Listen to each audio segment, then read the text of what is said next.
when you meet with Vladimir Putin Friday in Alaska, yeah, do you believe you can convince him to stop targeting civilians in Ukraine?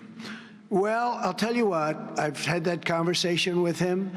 I've had a lot of good conversations with him. Then I go home and I see that a rocket hit a nursing home or a rocket hit an apartment building and people are laying dead in the street. So I guess the answer to that is no, because I've had this conversation. I want to end the war. It's Biden's war, but I want to end it. I'll be very proud to end this war along with the 5 other wars I ended. But I guess the answer to that is probably no, because I would have had a good conversation with Vladimir. I knew him very well. I got along with him great, actually. We had the Russia. I had to go through the Russia hoax, and it was actually it was a strain on the relationship. I actually told him. I said, you know, they got this phony investigation going on, Russia, totally phony, created by Adam Schiff, Shifty Schiff, and Hillary Clinton and the whole group of them. And it made it very dangerous for our country because I was unable to really deal with Russia the way we should have been. I'm looking at Pam because I hope something's going to be done about it. These people put our country at great danger. And Adam Schiff, it was all made up. It was a hoax. The Mueller report came out. They all hated me. They had 18 Trump haters. And they said I did nothing wrong. They couldn't believe, they couldn't find anything after years of investigation. It was all a hoax. It was a hoax created by the Democrats, but in particular Schiff and Crooked Hillary, the whole group.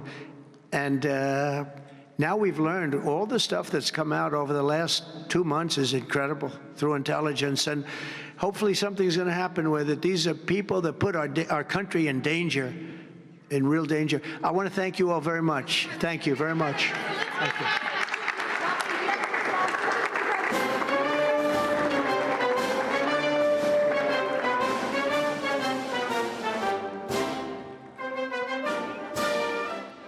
So that was fascinating. The President of the United States laying out everything from his for the arts view, starting at the Kennedy Center. This is where we knew he'd hold a news conference.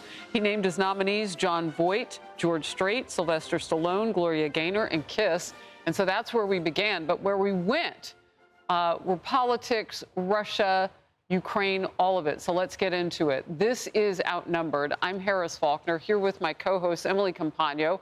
Also joining us today, Rachel Campos-Duffy, Fox and Friends Weekend and Fox Noticias anchor, and Kellyanne Conway, Fox News contributor, polling expert, president of KA Consulting, and former senior counselor to President Trump in his first term, and Dr. Mark Siegel, Fox News senior medical analyst and professor of medicine at NYU Langone Health.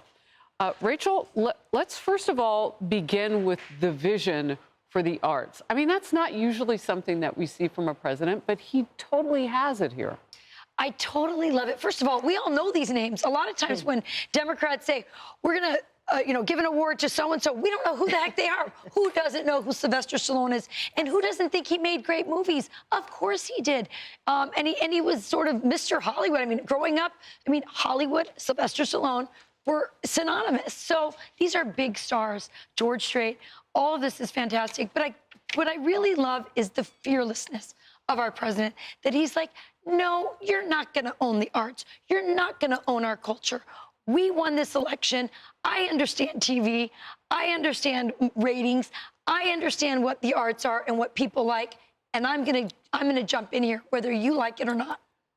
Kellyanne, the conversation went to the big meeting in Alaska this Friday with Putin, and I heard a couple of things there. First of all, there could be a second meeting, and he would anticipate, if that were to happen, if we can get behind, whatever they need to get to a ceasefire on Friday or close to it, that it would have Putin and Zelensky, a second meeting, like a two-tier. Your take on all of it? Oh, he's the peacemaker and deal maker. He's doing it through trade deals, tax deals, obviously true peace deals. And I appreciate the fact that the president keeps the door open for future negotiation. He doesn't expect people to come to the table and capitulate, but he does want to negotiate. And if you read the art of the deal, he pushes it out and goes very big and bold at first, and then pushes and pulls the levers according to the situation and the players. It is smart to meet Putin first separately. He's met with Zelensky. Zelensky has played ball. They met at the Pope's funeral. They met in the Oval Office famously.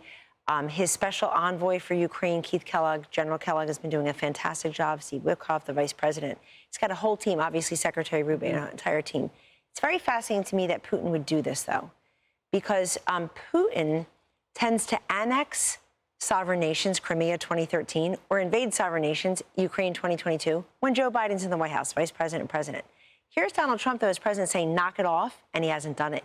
He's gone into Kyiv. He's murdered and killed more innocent people. And I think that is what has shifted the president's thinking in that, what are you doing killing innocent people? How do we come to the table? Also, I think Putin could not go to certain countries because he could be arrested the minute he landed there. So he can at least come to Alaska. And look, this is the president. The president is in charge of this negotiation. And he's already done it with Armenia, Azerbaijan. He's done it with Cambodia. He's done it with India. He's doing it in the Middle East. Do I think he deserves a Nobel Peace Prize? Yes, but that's not why he's doing that. And just a moment on the arts. We're always told that, you know, Democrats are in charge of the arts. They understand the culture and entertainment. This guy, the #1 show on network television, The Apprentice, and for years. He won in part last year, ladies and gentlemen, because of the cultural zeitgeist. He understands where the culture is headed. He's always ahead of the times in that way. When he said border security, illegal immigration, trade and tariffs in 2015, 10 years ago, those were mired in low single digits. Now they're the #1 issues in the country. All right, the president now was asked about the consequences for Putin. Let's watch that. Will Russia face any consequences if Vladimir Putin does not agree to stop the war after your meeting on Friday? Yes, they will. Yeah. What will the consequences There will be be? consequences. Sanctions, tariffs? There will be, I don't have to say, there will be very severe consequences. Dr. Siegel. You know, everyone watching him is impressed by, and Kellyanne knows this better than anyone on the couch, his unscripted sense of himself. He could go on and we would be enraptured, and that's why The Apprentice had 45 million people watching it. But notice how he knows his own value and his own power. There will be consequences. I'm not going to name them. He's coming to the table here with who he is, and Putin knows that. I think Putin wants access to the Black Sea. I think that's clear, and maybe he smells that he can get that with Trump negotiating a deal. But Kellyanne said something else really important. It's going to play out over time. It won't be all happening at once. By the way, love George Strait, Amarillo by morning. I kept thinking wow, look at you. Always going across Texas, I'm thinking that. Wow, your first name's Mark. I almost want to call you Marky Mark. Wiki, wiki. Carry your love with me. Carry your love with me also. George Strait. You know what else, Emily, as you guys are all talking about, you know, the second chance, that second go around at the apple for negotiations, I think it also readies the American public that while we could see a ceasefire or the beginnings of that on Friday, it doesn't just get done in one sitting. Like the legacy media want to make it out to be a huge failure for the president if he doesn't get peace on Friday.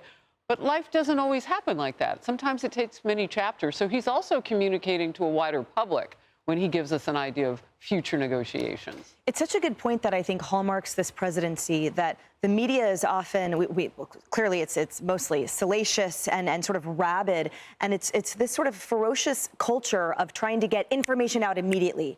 And we saw that, for example, with the incredibly successful bombing of the nuclear sites in the Middle East, right, where we saw it playing out in real time.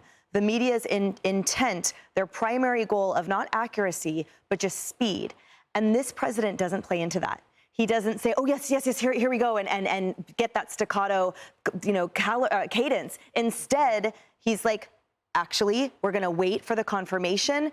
This will be the answer when I give it. This peace process will not happen overnight. We saw when he threw Zelensky out of his office what happens in real time, how these diplomatic decisions are made. And the reality is that everyone comes to the table with a memory and with an inherited experience and culture with every leader individually, in addition to the history of that country. So for the media to expect overnight or to decry failure, not at all. It might be 2 steps forward, 1 step back, but certainly President Trump has all the cards, and certainly it will be a successful I just want to say what I heard when he was talking about this issue. I heard him say something he said over and over again. He said last week, 7,000 boys died. And I want to note, that's what's really on his mind. Yes. They are dying by drone warfare. This is like a video game, and it's horrific. It's dehumanizing, and he wants to put an end to that. I think we talk about the negotiations, we talk about Putin, Zelensky, but I love that he brought it to the main issue, which is there are boys dying in the most dehumanizing way. Like I said, I've seen the videos. They're scared out of their minds, and there's these drones going over them like it's a video game. It's horrific. End it now. Yeah, 7,213. He said the number Horrid. specifically. But Kellyanne, we've seen this part of his leadership too when he talked about, and he said it's really real starvation on the ground in Gaza. And that's when you saw the tick up of, okay, how do we get the inertia out of Hamas and Israel both? You know, what does Israel need to do? Hamas are, you know, evildoers and savages. Those are my words. But it's been interesting. He sees the people who are suffering on both sides of an issue. It reminds me in the first term when not once but twice he retaliated against Assad in Syria when he saw those babies gasping for air. Chem warfare. And then died, of course, as did many Syrians. And he retaliated immediately. Look, he's got a great humanitarian sense about him. And people attacked him for that, like, oh, there's not real starvation in Gaza. That's propaganda. He's like, no, I see it. It's not propaganda. Make sure the food gets there. People need to eat. And that's not choosing sides in a war. Obviously, he's standing with Israel. That's choosing sides for what he sees as innocent people needing to eat. This also has to do with D.C. I spoke to the president yesterday, and we talked about D.C., where I live. And he also feels that comes from the same strain of his leadership, Harris, where he feels people are suffering violence and death, rape, destruction, and it's not necessary. It's because we suffer from this affliction in this country of looking the other way. We pretend we don't know what we see right in front of us.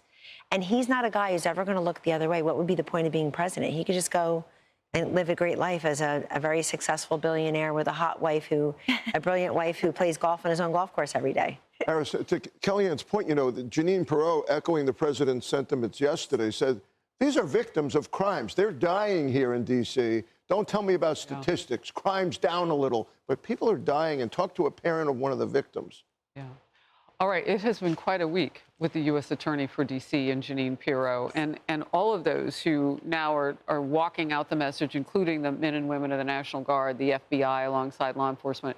We're all over it. We're covering every moment. We'll be right back. Hey, everyone. I'm Emily Campagno. Catch me and my co-hosts Harris Faulkner and Kaylee McEnany on Outnumbered every weekday at 12 p.m. Eastern, or set your DVR. Also, don't forget to subscribe to the Fox News YouTube page for daily highlights.